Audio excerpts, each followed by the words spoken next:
Hello दोस्तों, कैसे हो आप सब। इस वीडियो में हम डाइवर्सिफाई पोर्टफोलियो कैसे बनाना है वो सीखने वाले हैं और मेरा डाइवर्सिफाई पोर्टफोलियो देखेंगे और फिर उसमें हम एनालाइज करेंगे कि पिछले हफ्ते जो हमने स्टॉक लिए थे वो कैसा मूव कर रहे हैं। ठीक है, तो सबसे पहले तो मैं आपको बता देता हूँ, अगर आपके पास थोड़ा सा भी एक्स्ट्रा पैसा है तो आप दो पोर्टफोलियो बनाओ। ठीक है, एक तो अपना रिस्की वाला जिसमें आपने बैंक निफ्टी करते हो आप, या फिर ऑप्शन बाइंग सेलिंग करते हो, और उसके बाद एक पोर्टफोलियो अपना बनाओ बिल्कुल डाइवर्सिफाई। उसमें आप चाहे स्मॉल केस से सब कुछ इन्वेस्ट करो या फिर सारे सेक्टर के इन्वेस्ट करो, या निफ्टी 20 ले लो, या फिर आप और भी जो सारे सेक्टर के स्टॉक थोड़े थोड़े अच्छे अच्छे या निफ्टी 50 उसमें डाल सकते हो। ठीक है, तो जैसे मैंने बना रखा है मैं आपको दिखाता हूँ।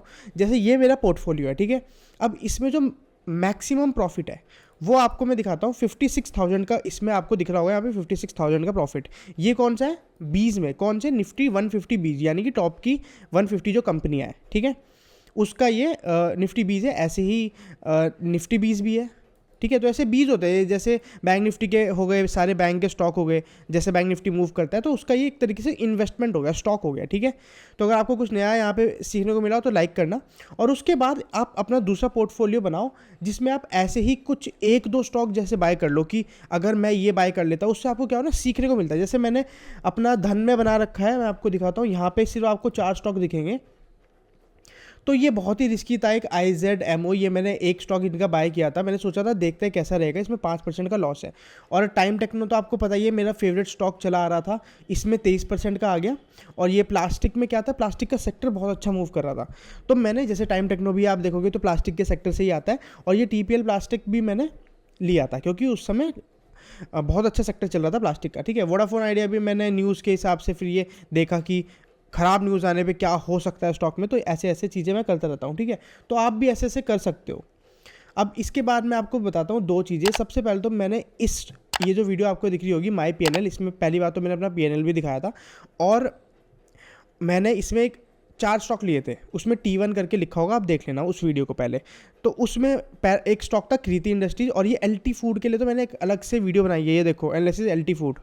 ठीक है, तो आज हम सबसे पहले तो डे चेंज देखते हैं। सबसे जो लॉस है वो भी देख लेते हैं पहले। KDDL करके स्टॉक है, इसमें लॉस है काफ़ी, 2% का इसमें लॉस है, यानी कि ये कल ग्रीन था और आज ये लॉस में आया है। ठीक है, तो सबसे पहले कृति देखते हैं इसमें हुआ क्या, और हम सीखेंगे कि क्यों मैंने स्टॉक लिया था, और फिर इसमें ये ऐसा ये जो U पैटर्न है, ये पैटर्न हम सीखेंगे। ठीक है, और ये आपको डाइवर्सिफाई पोर्टफोलियो पूरा दिख ही गया है। हर सेक्टर का इसमें आपको दिखेगा कोई ना कोई स्टॉक है। ठीक है, कभी ना कभी इससे क्या होता है ना, स्टॉक चलते रहते हैं, कभी कोई चल गया कभी कोई चल गया, तो आपका ये मेंटेन रहता है ये जो टोटल PNL है।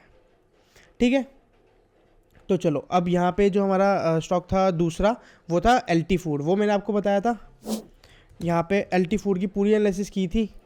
बहुत लोगों को लगता है अब महंगा हो गया, यहाँ पे लोगों को लगा यहाँ महंगा हो गया, फिर यहाँ लोगों को लगा महंगा हो गया, यहाँ लोगों को लगा महंगा हो गया, और अब देखो कहाँ चल रहा है वो। समझ रहे हो? तो महंगा नहीं होता, वैल्यूएशन होती है चीज़ों की। और अगर वो सेक्टर चल रहा है तो वो चलता ही रहता है फिर, और जब तक उसमें मोमेंटम लूज़ नहीं होता। जैसे अब आप ट्रेंड लाइन प्लेटफॉर्म पे आओगे जिस पे हम मेनली एनालिसिस करते हैं, और यहाँ पे LT फूड में डालता हूँ। ठीक है, तो ये मैंने इस पर एनालिसिस की थी आपको, और बताया था कि जब तक इसमें मोमेंटम मेंटेन है तब तक इसमें चलता ही रहेगा स्टॉक। ठीक है, अब जैसे वॉल्यूम ड्रॉप हो गया तो तब उसमें चांसेस है कि वो थोड़ा नीचे की तरफ आए। ठीक है, या फिर वो देखो चलता ही रहता है। अब यहाँ पे ब्रेकआउट कर दिया उसने, ये इसने फ्लैग पैटर्न बनाया यहाँ पे, और उसका फिर ब्रेकआउट कर दिया। अब धीरे धीरे यहाँ पे ऐसे 1-2 दिन रहेगा, फिर ये ऊपर की तरफ चल देगा जब तक एक बहुत खतरनाक सी लाल कैंडल ना बन जाए। ठीक है, ऐसे मैंने V2 रिटेल दिया था एक रील में अपनी, मैंने बताया देखो इसमें पैटर्न बना हुआ भी है। मैंने बताया था कि यहाँ पे ऐसे बनता है इस पैटर्न में, और ये यहाँ से ऐसे ऊपर जाने की बिल्कुल तैयारियाँ कर रहा है। ठीक है, ऐसे ही चलता जा रहा है चलता जा रहा है। तो आपको ऐसे ही कुछ कुछ पैसे अपने हर स्टॉक में लगाने पड़ेंगे। ठीक है, कुछ नीचे भी जाते हैं, जैसे ITD सीमेंट है, जिन्होंने प्रॉफिट बुक नहीं किया अब वो फिर से फंस गए यहाँ पे। ठीक है, 1513 पे हमारी बाइंग थी, कितना अच्छा यहाँ पे ब्रेकआउट हुआ था, यहाँ पे कुछ दिन प्रॉफिट लगा लेकिन फिर चला गया। तो इससे बचने का एक ही तरीका है कि अपने पोर्टफोलियो को पूरा तरीके से डाइवर्सिफाई कर दो। ठीक है, अब इतने बेस्ट स्टॉक आपको कौन बताएगा। देखो कृति दिया था, ये देखो फट रखा है। जिंदल सौ दिया था यहाँ पे, ये पूरा ऑल टाइम हाई पे है। C8 का मैंने रील बनाई थी, उसमें मैंने कहा था कि अपना ब्रेकआउट का वेट करो। लो हो गया ब्रेकआउट भी, 3-4 दिन बाद ब्रेकआउट हो गया। V2 रिटेल की रील बनाई थी, उसके बाद ये दे रखा है, ये भी धीरे धीरे चल रहा है। KCP की रील बनाई थी, जो ज़्यादा रील मेरी चली नहीं, लेकिन कुछ लोगों ने, मेरे जो लॉयल फॉलोअर्स हैं उनको अच्छा पैसा बन रहा है उनका। रूपा दे रखा है, रूपा आज थोड़ा नीचे आ गया, वरना कल ये देखो कहाँ तक हाई मार के आया था, 4-5% का चल रहा है। ये भी धीरे धीरे चलेगा, एक न्यूज़ है इस सेक्टर में। और ये भी फिर हमारा ये भी हमारा जो टेक्सटाइल इंडस्ट्री है उसी का स्टॉक है, ठीक है। तो चलो पहले मैं आपको मेनली ये वाला पैटर्न सिखाने के लिए आया था आज। आप अगर कोई भी डे हाई देख लोगे ना, जो मतलब डे में गेन है, 10% सर्किट लगा हुआ है, 20% लगा हुआ है, उसमें आप यही पैटर्न देखोगे। उस पैटर्न में होता क्या है कि जैसे जैसे नीचे आता है उसके बाद ये ऐसे यहाँ पे रेंज बनाता है और रेंज से निकलता है। और अगर लकीली वो यू पैटर्न बना दिया तो फिर तो और भी अच्छा निकलता है, ठीक है। जैसे मैंने कोवई में बहुत पैसा कमाया था, मैं आपको दिखाता हूँ, कोवई मेडिकल, ठीक है। तो यहाँ देखो जब मैंने पैसे कमाया था तो तब भी यू था, ये देखो ये वाला मुझे इसलिए याद है क्योंकि ये जो लास्ट कैंडल होती है ना, ये पूरे साल का पैसा दे जाती है। इसलिए मैं आपको ये जैसे जैसे जैसे नीचे स्टॉक आना स्टार्ट हुआ, फिर 1-2 दिन रेंज में रहा, अच्छे स्टॉक के लिए आपको ट्रेंड लाइन पे पहले एनालिसिस करनी पड़ेगी, पूरा फंडामेंटल देखना पड़ेगा। यूनिवेस्ट पे आपको क्वार्टरली रिजल्ट, एफआईआईज के सब मूवमेंट देखने पड़ेंगे, ठीक है। उसके बाद ये जो कैंडल थी ये पूरे साल का पैसा ऐसे दे जाती है। इसलिए जैसे ये पैटर्न को सीखना बहुत ज़रूरी है, ठीक है।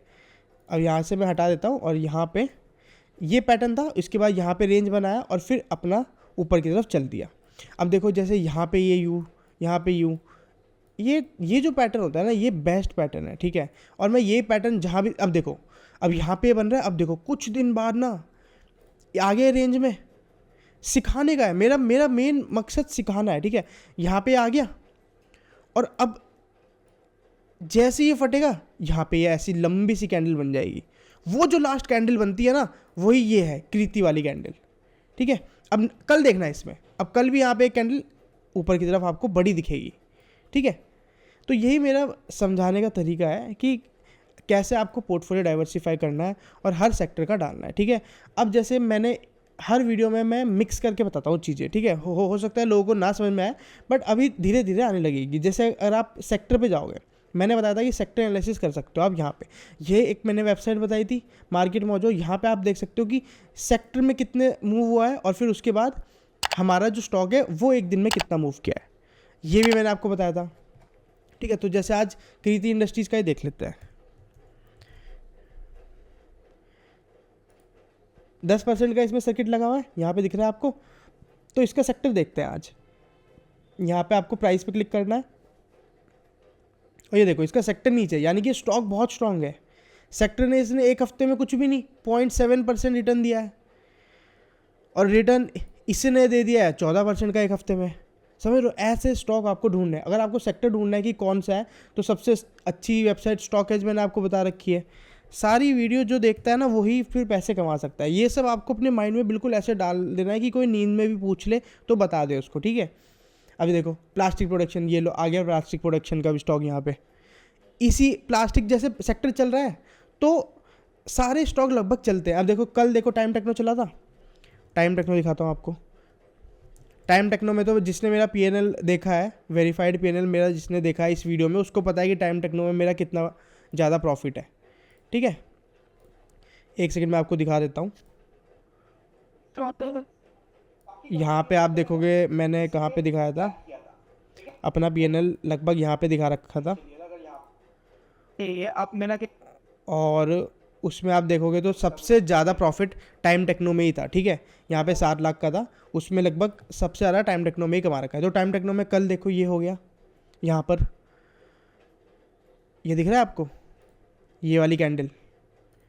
तो आपको ऐसे स्टॉक ढूंढने हैं, ठीक है। तो इस वीडियो के अब जो एंड तक जिसने वीडियो देखा है उसके लिए एक सरप्राइज है। मैं जैसे ये सारे जो स्टॉक मैंने आपको बता रखे हैं ना, ये सारे मैं स्क्रीनर पे ही ढूंढता हूँ, इस पे ही ढूंढता हूँ।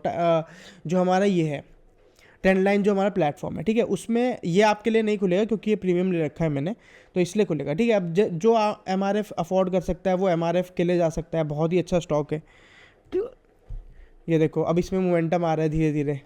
अब जैसे ही इस रेंज से निकलेगा ना, ये सीधा यहाँ ऑल टाइम हाई पे पहुँच जाएगा, ठीक है। तो ऐसे ऐसे स्टॉक आपको ढूंढना है, ठीक है। जैसे बड़ी कैंडल होती है ना, ये कैप्चर करने के लिए आपको वेट करना पड़ता है थोड़े दिन। तो ये सब चीज़ें आपको ध्यान रखो और पोर्टफोलियो को पूरा डाइवर्सिफाई करके रखो, ठीक है। जिस दिन कौन सा फटे कुछ नहीं पता, ठीक है। धीरे धीरे धीरे धीरे चलता ही रहता है, जैसे निफ्टी ऊपर जाता रहता है, चलता रहता है, 7-8% पहुंच जाएगा। अब 4 महीने में 10% कमा लिया तो अच्छा ही है, साल में 12 महीने होते हैं, समझ रहे हो। तो वो है अपना तरीका। और ये अपना एस भी अब धीरे धीरे चल रहा है। अब जैसे इसमें पहले मोमेंटम था, ठीक है, इसमें मेरी बहुत बड़ी होल्डिंग है, इसमें पहले मोमेंटम था, यहाँ पे क्या किया इन्वेस्टर्स ने, एग्जिट ले लिया। तो अब ये थोड़ा सा नीचे आने लगा। क्यों? क्योंकि मॉनसून में इनकी सेल्स नहीं होती तो अगले क्वार्टर में प्रभाव पड़ता है, तो इसलिए इसमें एक क्वार्टर मुझको वेट करना पड़ेगा। सिंपल है, स्टॉक तो ऊपर जाएगा ही जाएगा, 100% जाएगा। इतनी अच्छी न्यूज़ इस स्टॉक में आ रही है ना। अगर आप एस के बारे में देखते हो,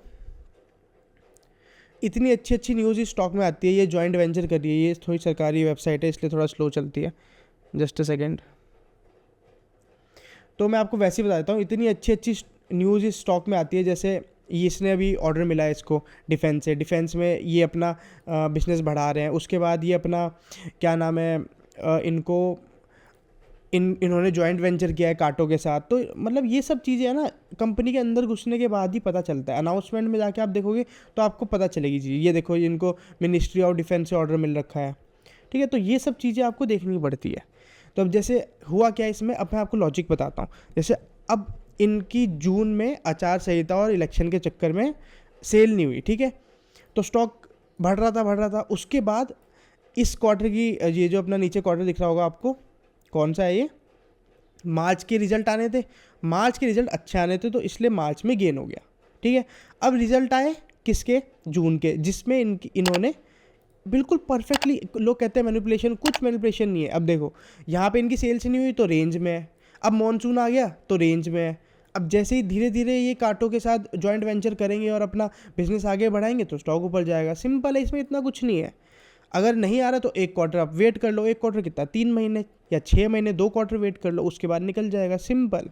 पूरा साल का अगर ये 2000 पहुँच गया स्टॉक तो मुझे लगभग 15 लाख का प्रॉफिट हो जाएगा, पूरे साल का निकल जाएगा मेरा। तो ऐसे आपको चीज़ें देखनी पड़ती है। अब डिविडेंड भी दिया है इसने 2 रुपये का, कम है डिविडेंड लेकिन कोई बात नहीं, चलो ठीक है। तो ऐसी जैसे टाटा, अब देखो टाटा मोटर्स की मैं वीडियो बनाने वाला था लेकिन मैंने बनाने का टाइम नहीं मिला मेरे को। क्यों? क्योंकि अगले जो क्वार्टर के रिजल्ट आने वाले हैं उसके चांसेस है कि कम क्या नाम है, उसके चांसेस है कि अच्छे नहीं आएंगे, तो इसलिए टाटा मोटर यहाँ रेंज में रह जाएगा, नीचे नहीं आएगा। अच्छा स्टॉक है, बहुत ईवी में डेवलपमेंट हो रहा है, बहुत अच्छा स्टॉक है, लेकिन अभी अगले क्वार्टर के रिजल्ट जो है ना वो आने बाकी है, ठीक है। तो इस वीडियो में काफ़ी कुछ मैंने नॉलेज दे दी, बहुत कुछ मिक्स हो गया। तो अगर वीडियो अच्छी लगी और वीडियो को सीखने को मिला हो तो फिर वीडियो को लाइक करना, अपने दोस्तों के साथ शेयर करना। मिलते हैं नेक्स्ट वीडियो में। Thank you so much.